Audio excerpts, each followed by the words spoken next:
Olá, meus queridos! É um prazer muito grande ter vocês aqui novamente no canal. Se você já é inscrito no canal, muito obrigada. Se você não é inscrito, já se inscreve para não perder nenhum vídeo novo. Já dá um like para me ajudar na divulgação do vídeo. Eu tô me sentindo o Silvio Santos com esse microfone hoje.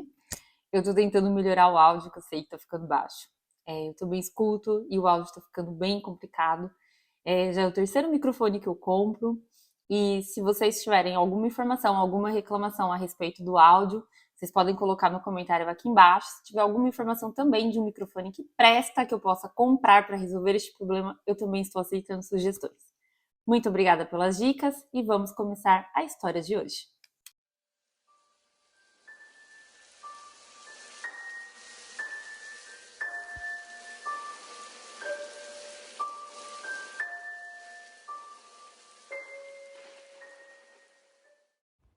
Goiânia é a capital do estado de Goiás e está localizada na região centro-oeste do Brasil.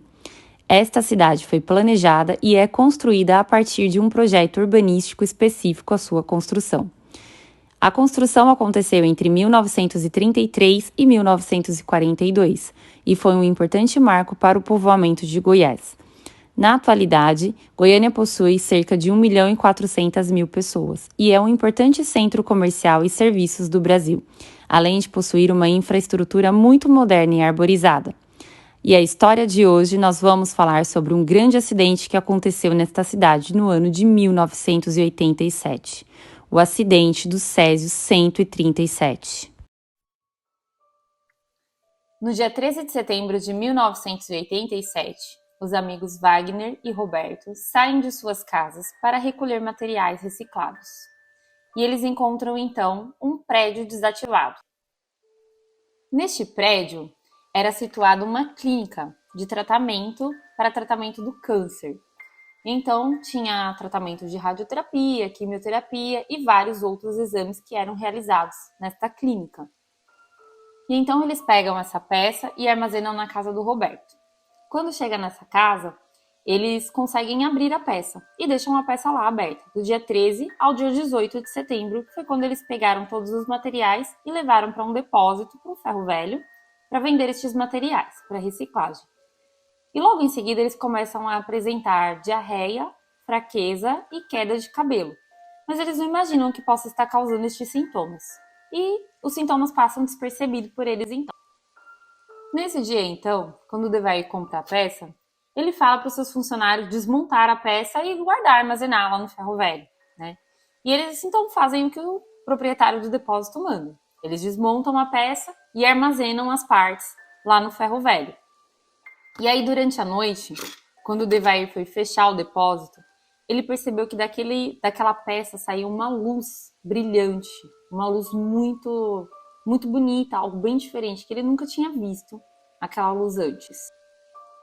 Quando o Devair se aproxima daquela luz, ele percebe que dentro daquela peça que ele comprou do Wagner e do Roberto durante o dia, tinha um pó que brilhava, um pó com uma luz esverdeada, muito bonita, que chama muita atenção dele.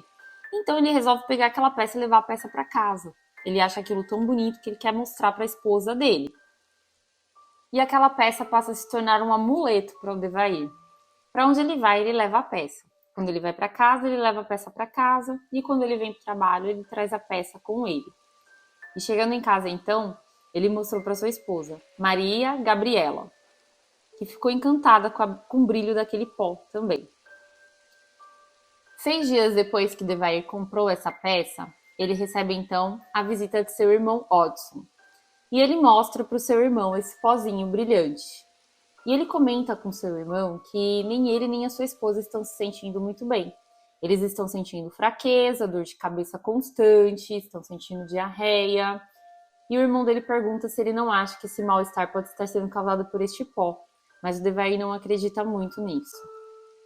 Só que o Watson não sabe que ali ele já estava se expondo a uma radiação muito intensa.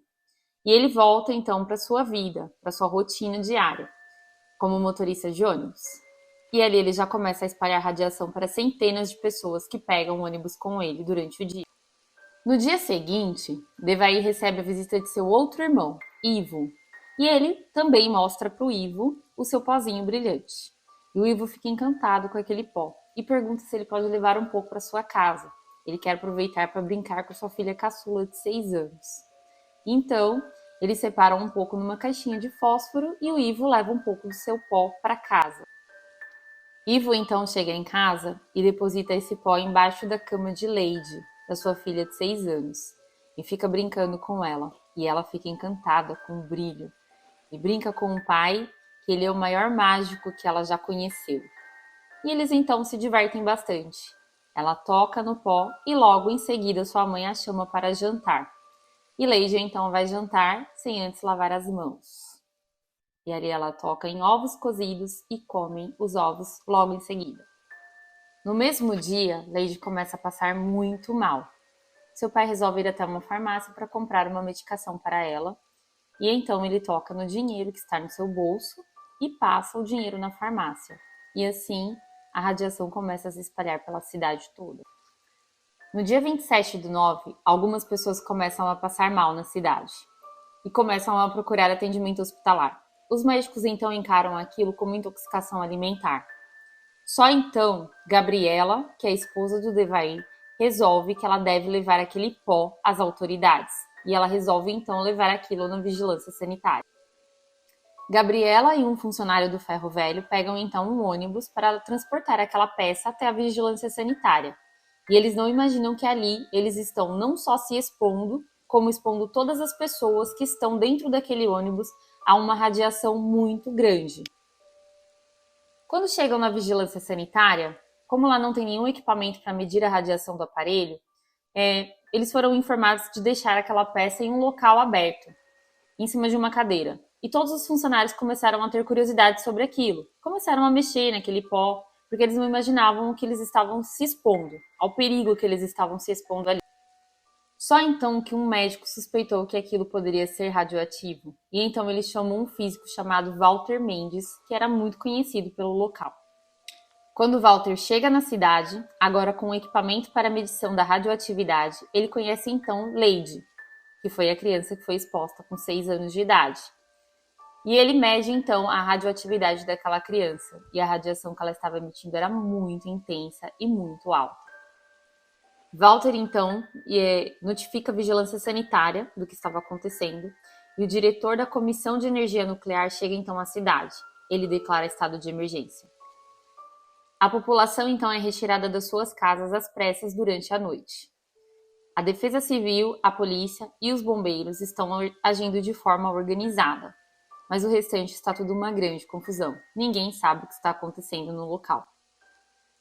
No Estádio Olímpico de Goiânia, então, é realizada uma triagem para definir o nível de radiação a qual todos foram expostos. Lady, então, é definida como uma das pessoas mais infectadas que tem na cidade. Ela, então, é encaminhada para um hospital junto com seu pai e a sua mãe não pode acompanhá-la. Nem a população e nem os policiais sabiam o que realmente estava acontecendo ali no local. Os policiais não estavam trabalhando com roupas apropriadas para a radiação. Cerca de 112 mil pessoas passaram pelo estádio para serem avaliadas, mas muitas pessoas que já apresentavam alguns sintomas ainda tinham vergonha ou medo de procurar atendimento. Alguns contadores foram desligados ali para evitar que o número de contágio fosse ainda maior. Muitas pessoas tinham que descartar as suas roupas ali mesmo, e eles estavam recebendo menos atenção do que o lixo radioativo. A história da repercussão do acidente começa então a tomar uma repercussão muito grande. A história passa a se tornar conhecida no Brasil e também mundialmente. E essa história tomou uma proporção ainda maior porque ela aconteceu 1 ano depois do acidente de Chernobyl. As pessoas agora têm medo do preconceito que elas podem enfrentar. Em outubro, então, ocorre a transferência de alguns pacientes mais graves para o Hospital Naval Marcílio Dias, situado no Rio de Janeiro. Entre eles estão Maria Gabriela Devair, dono do depósito, e sua esposa, Ivo e sua filha Lady. Nesse hospital, então, Lady começa a receber um carinho muito grande. Todas as enfermeiras tratam dela com muito carinho, muita atenção, e ela começa a receber presentes do país inteiro. Só que mesmo sendo transferida para um hospital de maior porte, Maria Gabriela e Lady acabam não resistindo, e elas acabam falecendo em outubro. dia 24 de outubro, é realizado o enterro das duas em caixão blindado. Mesmo com o cuidado que estava sendo tomado para o velório das duas, com caixão blindado e tudo, a população não aceita que elas sejam enterradas ali no cemitério. Então eles acompanham o enterro, jogando cruzes, vasos e tudo que fosse possível de atirar no velório. A mãe de Lady comparece ao enterro da filha, acompanhada da esposa do governador do estado. Ela está praticamente sedada durante todo o enterro. E então o corpo delas são enterrados em uma região mais afastada do cemitério. Meses depois do enterro de Lady, Ivo recebe alta do hospital, mas o remorso toma conta de sua consciência e ele então se afunda numa grande depressão, chegando a fumar 6 maços de cigarro por dia. Ivo então desenvolve um efizema pulmonar e acaba falecendo. Ele não consegue se perdoar pela morte da sua filha. Devair então se afunda no vício do álcool e também morre depois de 7 anos. Ele não consegue se perdoar pela morte das pessoas e pela morte de sua esposa. Somente em julho de 1992, os médicos Orlando Teixeira, Criseide de Castro e Carlos Bezerrilos, o físico Flamarion Goulart e o proprietário do prédio, Amaurílio Monteiro de Oliveira, foram condenados a 3 anos de regime semiaberto, cumprindo apenas 1 ano de reclusão e sendo liberado por um decreto presidencial. O governo do estado e a CINEI também foram condenados a pagar de 100 mil a 1 milhão de reais de indenização para as famílias que foram contaminadas. O governo do estado e a CINEI também foram condenados a pagar de 100 mil a 1 milhão de reais para as famílias contaminadas. Somente 10 anos depois que esse lixo ficou exposto, é que ele foi devidamente armazenado num aterro em Abadia e hoje ele acumula 13 toneladas de recordações. As famílias ainda lutam para receberem os seus direitos e as pessoas tiveram que lidar com o preconceito de serem as vítimas do Césio 137. 20 anos depois, Hodgson, então, que teve como vítima os seus 2 irmãos, Ivo e Devair, cria uma associação para ajudar as pessoas que foram vítimas do Césio 137. Eles ainda lutaram contra o preconceito durante muito tempo. E essa é a história de hoje. E essa é uma história que também mexe muito comigo. É uma história antiga, mas ela ainda é classificada como o maior acidente radioativo que já aconteceu fora de usina nuclear. E aconteceu por imprudência mesmo. Porque se aquele cilindro com o Césio 137 tivesse sido devidamente descartado ou tivesse sido devidamente armazenado, isso não teria acontecido. Tudo bem, foi imprudência das pessoas entrarem, invadir um prédio que estava desativado, pegar material sem saber o que eles estavam mexendo, foi imprudência. Mas infelizmente isso daí era um risco que a empresa estava correndo, né? E eles deveriam ter se precavido a respeito disso. Porque as pessoas que poderiam entrar naquele prédio para tentar recolher alguma coisa não sabem o risco que eles estavam correndo. Mas os proprietários do prédio, as pessoas que estavam envolvidas, que foram condenadas, elas sabiam os riscos que corriam as pessoas que pudessem se expor ao Césio 137, né? Então eu vou pedir para vocês deixarem um comentário aqui embaixo sobre o que vocês acharam sobre a história de hoje. Deixa também um comentário a respeito de qual história vocês querem que eu fale aqui no canal. Deixa também um like para me ajudar aqui, que vai ajudar bastante na divulgação dos vídeos. E a gente se vê na próxima história.